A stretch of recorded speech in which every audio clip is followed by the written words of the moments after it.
নমস্কার, আমি আচার্য রতন ভারতী, তান্ত্রিক, জ্যোতিষী ও হস্তরেখাবিদ। যে আলোচনা করব এই মুহূর্তে সেটা হচ্ছে হাওয়া বাতাস লাগা যেমন মানুষের শরীরে হয়, তেমনি বাড়ির বাস্তুতেও এই হাওয়া বাতাস লাগে বা বাড়ির উপর দিয়ে হাওয়া বাতাস চলাচল করে। এইরূপ সত্য।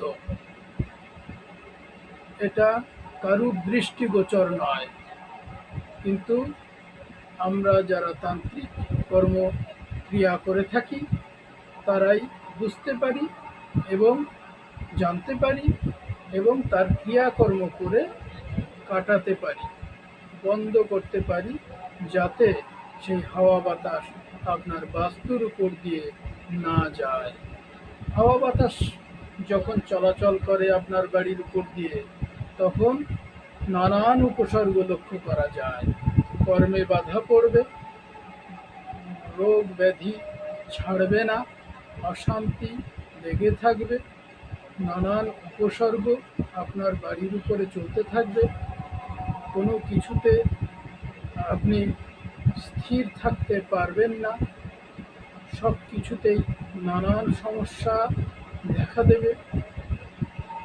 এই রূপ বিভিন্ন প্রকার সমস্যার সম্মুখীন আপনি হতে পারেন। এই সব সমস্যা থেকে মুক্ত হতে গেলে বাড়ি বা বাস্তু কাটান করতে হবে তান্ত্রিক ক্রিয়া দ্বারায়, এবং তা বন্ধন করতে হবে। তবে সেই বাস্তু থেকে হাওয়া বাতাসের যে চলাচল, সেই চলাচল বন্ধ করা যাবে।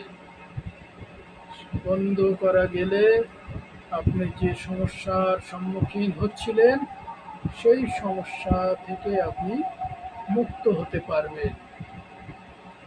এটা